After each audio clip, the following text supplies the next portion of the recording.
ಆಮೇಲೆ ಪೂರ್ವಿ ಏನು ಮಾಡ್ತಾಳೆ, ಯಮುನಾಳನ್ನು ಕರೆಸ್ಕೊಳ್ತಾಳೆ. ಯಾಕೆ ಅಂತ ಹೇಳಿದ್ರೆ ಅವನು ಹಿಂಸೆ ಕೊಡೋದು ಜಾಸ್ತಿ ಆಯಿತು, ಕುಡಿಯೋದು ಜಾಸ್ತಿ ಆಯಿತು, ಅದಾದಮೇಲೆ ಕೆಲಸಕ್ಕೆ ಸರಿಯಾಗಿ ಹೋಗ್ತಾ ಇರೋದಿಲ್ಲ, ನೀನು ಬಂದರೆ ಸರಿಯಾಗಿರ್ತಾನೇನೋ ಅಂತ ಹೇಳ್ಬಿಟ್ಟು ಅವ್ರ ಅಮ್ಮನ್ನ ಬಲವಂತ ಮಾಡಿ ಕರೆಸ್ಕೊಳ್ತಾಳೆ. ಬಲವಂತ ಮಾಡಿ ಕರೆಸ್ಕೊಂಡ್ರು ಕೂಡ ಅವನೇನು ಮಾಡ್ತಾನೆ, ತನ್ನ ಅಭ್ಯಾಸ ಏನಿರುತ್ತಲ್ಲ ಅದನ್ನು ಬಿಟ್ಕೊಡೋದಿಲ್ಲ. ಬಿಟ್ಕೊಡದೇ ಇರೋದ್ರ ಜೊತೆಗೆ ಯಾವಾಗಲೂ ಕೂಡ ಮಕರಂದನ ಬಗ್ಗೆ ಬೈತಾನೆ ಇರ್ತಾನೆ. ಅವ್ನು ಹಂಗೆ, ಇವನು ಆ ಥರ ಮಾಡ್ತಿದ್ದ, ಅವ್ನು ಹಿಂಗೆ ಮಾಡ್ತಿದ್ದ, ಎಲ್ಲ ಪ್ರತಿ ಸಂದರ್ಭದಲ್ಲೂ ಕೂಡ ಅವನು ಬೈತಾನೆ ಇರ್ತಾನೆ. ಸೊ ಅವಾಗ ಒಂದು ದಿನ, ಎಷ್ಟು ದಿನ ಅಂತ ತಾಯಿ ತನ್ನ ಮಗನ ಬಗ್ಗೆ ಬೇರೆಯವ್ರು ಬೈಯೋದನ್ನು ತಡ್ಕೊಳ್ತಾಳೆ. ಸೊ ಅದಕ್ಕೆ ಇವಳು ಏನು ಮಾಡ್ತಾಳೆ, ಒಂದು ದಿನ ನೇರವಾಗಿ ಟ್ರಿಗರ್ ಆಗಿಬಿಟ್ಟು ಹೇಳ್ತಾಳೆ, ನನ್ನ ಮಗ ಏನು ನಿಮ್ಮಂಗಿಲ್ಲಪ್ಪ, ನನ್ನ ಮಗ ದೊಡ್ಡ ಮನುಷ್ಯನಾಗಿಯೇ, ಅವನ ಜೊತೆಗೆ ಅವನಿಗೆ ಅಂತ ಹೇಳಿ ಕೆಲಸಕ್ಕೆ ಅಂತ ಹೇಳಿ 3-4 ಜನ, ಅದಾದಮೇಲೆ ತುಂಬ ದೊಡ್ಡ ಮನೆಯನ್ನು ಕಟ್ಕೊಂಡಿರ್ತಕ್ಕಂಥ ರೀತಿಯಲ್ಲಿ ಅವನಿದ್ದಾನೆ ಅಂತ ಹೇಳ್ಬಿಟ್ಟು ಪ್ರತಿ ಸಂದರ್ಭದಲ್ಲಿ ಹೇಳ್ತಾ ಹೋಗ್ತಾಳೆ. ಅದಕ್ಕೆ ಬೈತಾಳೆ, ಆ ಥರ ಹೇಳಿಬಿಟ್ಟು ಬೈತಾಳೆ. ಏನಂತ, ನಿನ್ನಂಥ ಒಬ್ಬ ನೀನು ನಾಲಾಯಕ್. ಯಾಕೆ ಅಂತ ಹೇಳಿದ್ರೆ ಬಸ್ರಿ ಆಗಿರ್ತಕ್ಕಂಥ ಹೆಂಡತಿನ ಯಾವುದೋ ಪ್ರಿಂಟಿಂಗ್ ಪ್ರೆಸ್ಸಲ್ಲಿ ಕೆಲಸ ಕಳಿಸ್ತಿದ್ದಿಲ್ಲ, ಈ ಹುಡುಗಿಯನ್ನು ಸಾಕಾಗದೇ ಇರ್ತಕ್ಕಂಥ ನೀನು ನಾಲಾಯಕ್ ಆಗಿರ್ತಕ್ಕಂಥವ್ನು ನನ್ನ ಮಗನ ಬಗ್ಗೆ ನೀನು ಮಾತಾಡ್ತೀಯಾ, ನನ್ನ ಮಗ ಬರಲಿ, ಸೊ ನನ್ನ ಮಗ ನಿನಗಿಂತ ತುಂಬ ಶ್ರೀಮಂತನಾಗಿದ್ದಾನೆ ಅಂತ ಹೇಳಿ ಏನು ಮಾಡ್ತಾಳೆ, ಮಗನ ಪರವಾಗಿ ಹೇಳ್ತಾ ಹೋಗ್ತಿರ್ತಾಳೆ. ಬಟ್ ಅವಳ ಮನಸ್ಸಿಗೆ ಎಲ್ಲೋ ಒಂದು ಕಡೆ ಅನ್ನಿಸ್ತಾ ಇರುತ್ತೆ, ಯಾಕೆ ಅಂದರೆ ನನ್ನ ಮಗ ಎಲ್ಲೋ ಒಂದು ಕಡೆ ಚೆನ್ನಾಗಿದ್ದಾನೆ ಅಂತ ಹೇಳಿ. ಸೊ ಅವಳು ಪದೇ ಇವನೇನಾದರೂ ಬೈತಾ ಇರ್ತಾನೆ ಅಂದರೆ, ಅಥವಾ ಅವ್ರ ಮಗಳು ಮಾತಾಡ್ತಾಳೆ ಅಂತ ಹೇಳಿದಾಗಲೂ ಕೂಡ ಅದೇ ಮಾತನ್ನೇ ಅವಳು ಹೇಳ್ತಾ ಇರ್ತಾಳೆ. ಯಾಕೆಂದರೆ ತಾಯಿ ಮನಸ್ಸಿಗೆ ತನ್ನ ಮಗನಿಗೆ ನೋವಾದಾಗಲೂ ಖುಷಿಯಾದಾಗಲೂ ಏನಾದರೂ ಒಂದು ಕೆಲವೊಂದು ಸಂದರ್ಭದಲ್ಲೂ ಅದು ಗೊತ್ತಾಗ್ತಾ ಇರೋ ರೀತಿಯಲ್ಲಿ ಆಗುತ್ತೆ. ಸೊ ಹಾಗೆ ಇವಳಿಗೂ ಕೂಡ ಏನಾಗಿದೆ, ಅದು ಅರ್ಥ ಆಗಿರ್ಬೋದೇನೋ ಗೊತ್ತಿಲ್ಲ, ಬಟ್ ಅಥವಾ ಅನಿಸಿರ್ಬೋದೇನೋ ಗೊತ್ತಿಲ್ಲ, ಬಟ್ ಯಾವಾಗಲೂ ಕೂಡ ಇದೇ ಮಾತನ್ನು ಅವಳು ಹೇಳ್ತಾ ಹೋಗ್ತಿರ್ತಾಳೆ. ಅದಾದಮೇಲೆ ಮತ್ತೆ ಇವನು ಆ ಥರ ಮಾತಾಡೋದಕ್ಕೆ ಮುಂದಾಗದೇ ಇರೋ ಟೈಮಲ್ಲಿ ಏನಾಗ್ತದೆ, ತಾಯಿ ಮತ್ತು ಪೂರ್ವಿ ಇಬ್ಬರು ಕೂಡ ಒಂದು ಕಡೆ ಎಲ್ಲೋ ಹೋಗ್ತಾ ಇರಬೇಕಾದಾಗ ಗೋಪಿಚಂದ್ ಮನೆ ಕಾಣುತ್ತೆ. ಗೋಪಿಚಂದ್ ಮನೆ ಕಂಡ್ಮೇಲೆ ಯಾಕೆ ಬೀಗ ಹಾಕಿದ್ಯಲ್ಲ ಅಂತ ಕೇಳಿದಾಗ ಅವ್ರು ಖಾಲಿ ಮಾಡ್ಕೊಂಡು ಹೋಗ್ಬಿಟ್ರಮ್ಮ ಅಂತ ಹೇಳಿ ಅವಳು ಹೇಳ್ತಾಳೆ. ಸೊ ಖಾಲಿ ಮಾಡ್ಕೊಂಡು ಹೋದ್ರೆ, ನಾನು ಅವ್ರಿಗೆ 50 ರೂಪಾಯಿ ಕೊಡಬೇಕಾಗಿತ್ತಲ್ಲ, ಇನ್ನೂ ಕೊಟ್ಟಿಲ್ವಲ್ಲ ಅಂತ ಹೇಳಿ ಯೋಚನೆ ಮಾಡ್ತಾಳೆ. ಏನಕ್ಕೆ ಕೊಡುತ್ತೀಯ ಬಿಡಮ್ಮ, ಯಾಕೆಂದರೆ ಅವ್ರ ಮಕ್ಕಳಾಗಲಿ ಅಥವಾ ಯಾವಾಗಾದರೂ ಆಗಲಿ ನಾವು ಯಾವಾಗಲೂ ಅವ್ರಿಗೆ ಊಟ ಹಾಕೊಂಡು ನಾವೇ ಸಾಕಿದ್ದೀವಿ ಅಥವಾ ನೋಡ್ಕೊಳ್ತಾ ಇದ್ದೀವಿ, ಸೊ ಅದನ್ನು ಅಲ್ಲಿಗೆ ತೀರುತ್ತೆ ಅಂತ ಅನ್ಕೊಂಬಿಡು ಅಂತ ಹೇಳ್ತಾಳೆ. ಸೊ ಅದು ಬೇರೆ ಇದು ಬೇರೆ, ಅದು ಹೆಂಗೆ ತೀರುತ್ತೆ ಅಂತ ಹೇಳ್ಬಿಟ್ಟು ಇವಳು ಏನು ಮಾಡ್ತಾಳೆ, ಹೇಗಾದರೂ ಮಾಡಿ ಅವ್ರಿಗೆ 50 ರೂಪಾಯಿ ತಲುಪಿಸ್ಬೇಕು ಅಂತ ಹೇಳಿ ಮುಂದಾಗ್ತಾ ಹೋಗ್ತಾರೆ. ಸೊ ಇದೇ ಟೈಮಲ್ಲಿ ಏನಾಗುತ್ತೆ, ಕುಸುಮ ತನ್ನ ಗಂಡ ಏನೇನಲ್ಲ ಅವನು ಕೇಟ್ರಿಂಗ್ ವಿಚಾರದಲ್ಲಿ ದುಬೈಗೆ ಹೋಗ್ತಾನೆ. ಸೊ ಇವಳು ಬ್ಯಾಂಕಲ್ಲಿ ಕೆಲಸ ಮಾಡ್ತಾ ಇರ್ತಾಳೆ, ಕ್ಯಾಶಿಯರ್ ಆಗಿ ಉನ್ನತ ಹುದ್ದೆನ ಪಡ್ಕೊಳ್ತಾಳೆ. ಸೊ ಉನ್ನತ ಹುದ್ದೆಯನ್ನು ಪಡ್ಕೊಂಡಾಗ ಇವಳಿಗೆ ಏನು ಮಾಡ್ತಾ ಇರ್ತಾಳೆ ಅಂತ ಹೇಳಿದ್ರೆ, ಪರ್ಸಲ್ಲಿ ಯಾವಾಗಲೂ ಕೂಡ ಹಣ ಅಂದರೆ 20,000ಕ್ಕಿಂತ ಹೆಚ್ಚಿನ ಹಣವನ್ನು ಯಾವಾಗಲೂ ಕೂಡ ಅವಳು ಪರ್ಸಲ್ಲಿ ಇಟ್ಕೊಂಡೇ ಓಡಾಡ್ತಾ ಇರ್ತಾಳೆ. ಯಾಕೆ ಪರ್ಸಲ್ಲೇ ಇಟ್ಕೊಂಡು ಓಡಾಡ್ತಾ ಇರ್ತಾಳೆ ಅಂತ ಹೇಳಿದ್ರೆ, ಅಕಸ್ಮಾತ್ ಮಕರಂದ ಅಥವಾ ಚೋಟು ಯಾವಾಗಾದರೂ ಸಿಕ್ಕಿದ್ರೆ ಅವನಿಗೆ ದುಡ್ಡಿನ ಅವಶ್ಯಕತೆ ಇರುತ್ತಲ್ಲ, 20,000ಕ್ಕಿಂತ ಹೆಚ್ಚಿನದಾಗಿರ್ತಕ್ಕಂಥ ಹಣವನ್ನು ಕೊಡಬೇಕು ಅಂತ ಹೇಳ್ಬಿಟ್ಟು ಅವನೇನು ಮಾಡ್ತಾನೆ. ಸೊ ಆಮೇಲೆ ಅವಳೇನು ಮಾಡ್ತಾಳೆ, ಪ್ರತಿ ಸಂದರ್ಭದಲ್ಲೂ ಕೂಡ ದುಡ್ಡನ್ನು ಜಾಸ್ತಿ ಇಟ್ಕೊಳ್ತಾಳೆ. ಯಾಕೆ ಅಂತ ಹೇಳಿದ್ರೆ, ಅವನನ್ನು ಕಳ್ಕೊಂಡಿರ್ತಕ್ಕಂಥ ದುಡ್ಡು ಅಥವಾ ದುಡ್ಡಿಗೋಸ್ಕರ ಅವ್ನು ನಮ್ಮ ಹತ್ರ ಬರ್ತಾ ಇಲ್ವೇನೋ, ಅವ್ನು ಬಂದಿದ್ದ ತಕ್ಷಣ ಜಾಸ್ತಿ ದುಡ್ಡು ಕೊಡಬೇಕು ಅಂತ ಹೇಳಿ ಅವಳು ಇಟ್ಕೊಂಡು ಓಡಾಡ್ತಾ ಇರ್ತಾಳೆ. ಸೊ ಓಡಾಡ್ತಾ ಇರಬೇಕಾದಾಗ ಅವಳಿಗೇನಾಗುತ್ತೆ, ಅವನು ಚಿಕ್ಕ ವಯಸ್ಸಿನಲ್ಲಿ ಬಟಾಟೆ ಅನ್ನೋದಕ್ಕೆ ಬತಾತೆ ಅಂತ ಹೇಳಿರ್ತಕ್ಕಂಥ ಮಾತು ಏನು ಮಾಡ್ತಾ ಇರುತ್ತೆ, ಅವಳಿಗೆ ಖುಷಿ ಕೊಡ್ತಾ ಇರುತ್ತೆ. ನೀವು ಅಷ್ಟೇ, ಚಿಕ್ಕ ಮಕ್ಕಳು ಮಾತಾಡ್ತಕ್ಕಂಥ ಖುಷಿಯನ್ನು ನೋಡ್ತಾ ಇದ್ದಾಗ ನಮ್ಗೆ ಏನು ಅನಿಸ್ಬಿಡುತ್ತೆ, ಆ ಮಕ್ಕಳ ಜೊತೆ ಇನ್ನೂ ಜಾಸ್ತಿ ಹೊತ್ತು ಆಟಾಡಬೇಕು ಅಂತ ಅನಿಸುತ್ತೆ.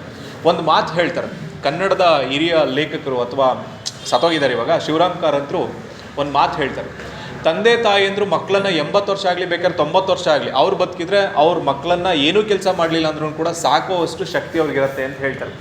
ಯಾಕೆ ಸಾಕಬೇಕು, ನಮ್ಗೆ 80 ವರ್ಷ ಆದರೂ 90 ವರ್ಷ ಆದರೂ ಅಪ್ಪ ಅಮ್ಮ ಬದುಕಿದ್ರು ನಮ್ಮನ್ನು ಸಾಕ್ತಾರೆ, ಯಾಕೆ ಸಾಕಬೇಕು ಅಂತ ಹೇಳಿದ್ರೆ, ಅವ್ರು ಅಲ್ಲಿವರೆಗೂ ಕೂಡ ಏನನ್ನೂ ರಿಟರ್ನ್ ನಮ್ಮ ಕಡೆಯಿಂದ ಬಯಸೋದಿಲ್ಲ. ಯಾಕೆ ಅಂತ ಹೇಳಿದ್ರೆ ಅವ್ರ ಮಾತು ಹೇಳೋದಿಷ್ಟೇ, ನಾವು 4ರಿಂದ 5 ವರ್ಷ ನಾವು ಅವರಿಗೆ ಖುಷಿಯನ್ನು ಕೊಟ್ಬಿಟ್ಟಿರ್ತೀವಿ, ನಮ್ಮ ತೊದಲು ಮಾತಿನಿಂದ ಅವ್ರಿಗೆ ಖುಷಿಯನ್ನು ಕೊಟ್ಟಿರ್ತೀವಲ್ವ, ಆ ಖುಷಿಯ ಋಣವನ್ನು ತೀರಿಸೋದಕ್ಕೋಸ್ಕರ ಏನು ಮಾಡ್ತಾರೆ, ಅವ್ರು ಎಷ್ಟು ವರ್ಷ ಬೇಕಾದ್ರೂ ನಮ್ಮನ್ನು ಸಾಕ್ತಾರೆ.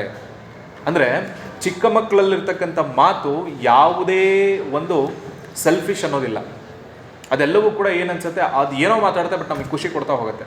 ಸೊ ಹಾಗೆ ಮಕರಂದ ಕೂಡ ಮಾತಾಡಿರ್ತಕ್ಕಂಥ ಮಾತನ್ನು ನೆನೆಸ್ಕೊಳ್ತಾ ಅವಳೇನು ಮಾಡ್ತಾಳೆ, ಖುಷಿ ಪಡ್ತಾ ಹೋಗ್ತಿರ್ತಾಳೆ.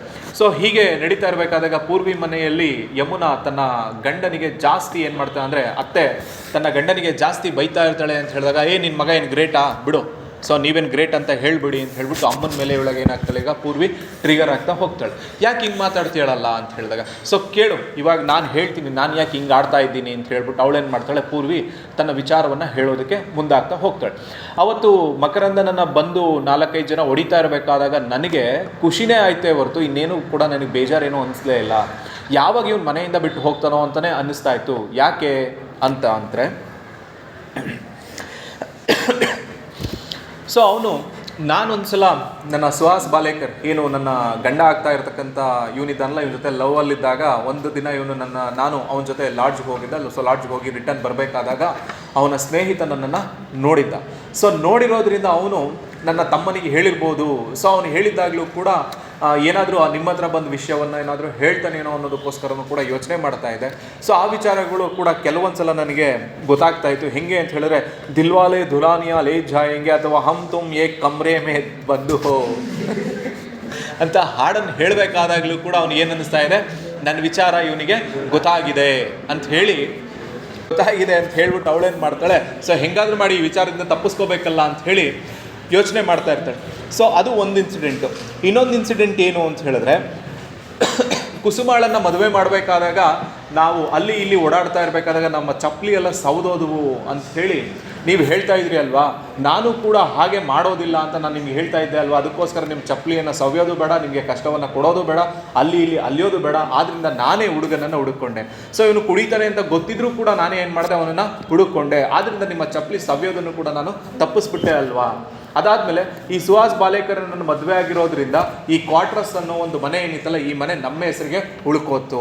ಸೊ ಇವೆಲ್ಲವೂ ವಿಚಾರಗಳು ನನಗೆ ಗೊತ್ತಿರೋದ್ರಿಂದನೇ ಕೂಡ ಅವ್ನು ಮನೆ ಬಿಟ್ಟು ಹೋದರೂ ಕೂಡ ನನಗೇನಾಗಿದೆ, ಖುಷಿಯಾಗಿದೆ ಹೊರತು ಬೇಜಾರಂತೂ ಆಗಲಿಲ್ಲ ಅಂತ ಹೇಳ್ಬಿಟ್ಟು ತನ್ನ ತಾಯಿಗೆ ಅವಳು ಹೇಳ್ತಾಳೆ. ಇದಾದಮೇಲೆ ಕುಸುಮ ಅಲ್ಲಿಂದ ರೋಡಲ್ಲಿ ಬರ್ತಾ ಇಲ್ಲಲ್ಲ, ಮನೆಗೆ ಬರ್ತಾಳೆ. ಮನೆಗೆ ಬಂದುಬಿಟ್ಟು ಪೂರ್ವಿಯನ್ನು ಕರ್ಕೊಂಡು ಹೊರಡ್ತಾಳೆ. ಸೊ ಪೂರ್ವಿಯನ್ನು ಕರ್ಕೊಂಡು ಆ ಬೀದಿ ಈ ಬೀದಿಯಲ್ಲಿ ಸುತ್ಕೊಂಡು ಹೋಗಬೇಕಾದಾಗ, ಅಂದರೆ ಮದುವೆ ಆದ ನಂತರ ಪೂರ್ವಿಯನ್ನು, ಅಂದರೆ ಚಿಕ್ಕ ಹುಡುಗಿಯರಿದ್ದಾಗ ಅಕ್ಕ ಮತ್ತು ತಂಗಿ ಇಬ್ಬರು ಓಡಾಡಿರ್ತಕ್ಕಂಥ ನೆನಪಿತ್ತು. ಸೊ ಅದು ಇನ್ನೊಂದು ಸಲ ಮರುಕಳಿಸ್ತಾ ಇದೆ. ಯಾರಿಗೋಸ್ಕರ ಅಂತ ಹೇಳಿದ್ರೆ, ತನ್ನ ತಮ್ಮನನ್ನು ಹುಡುಕೋದಕ್ಕೋಸ್ಕರ ಆ ಬೀದಿ ಈ ಬೀದಿ ಸುತ್ಕೊಂಡು ಹೋಗ್ತಿದ್ದಾರೆ. ಹೋಗಬೇಕಾದಾಗ ಅವಳು ಕೆಲವೊಂದು ಮಾತುಗಳನ್ನು ಕೇಳ್ತಾ ಹೋಗ್ತಾಳೆ. ಈ ಸಲ ಸಂಕ್ರಾಂತಿಗೆ ಆಯಿಗೆ ಸೀರೆಯನ್ನು ತರಲಿಲ್ವಲ್ಲ ನೀನು, ಸೊ ಕುಸುಮ ಮರ್ತಿರಬೇಕು ಅಂತ ಹೇಳ್ತಾಳೆ. ಅಂದರೆ ಕೆಲವೊಂದು ವಿಚಾರಗಳು ಅವರು ತಗೊಂಡಿರೋದಾಗಲಿ ಕೊಟ್ಟಿರೋದಾಗಲಿ ಇದೆಲ್ಲ ವಿಚಾರಗಳನ್ನು ಮಾತಾಡ್ಕೊಳ್ತಾ ಬರಬೇಕಾದಾಗ ಒಂದು ಪಾನ್ ಶಾಪ್ ಹತ್ರ ಬರ್ತಾರೆ. ಅಂದರೆ ಒಂದು ದೊಡ್ಡ ಬಿಲ್ಡಿಂಗ್ ಮುಂದೆ ಅಲ್ಲೆಲ್ಲ ಒಂದು ಪಾನ್ ಶಾಪ್ ಇರುತ್ತೆ. ಆ ಪಾನ್ ಶಾಪ್ ಹತ್ರ ಬಂದು ನಿಂತ್ಕೊಂಡು ನೋಡ್ತಾರೆ.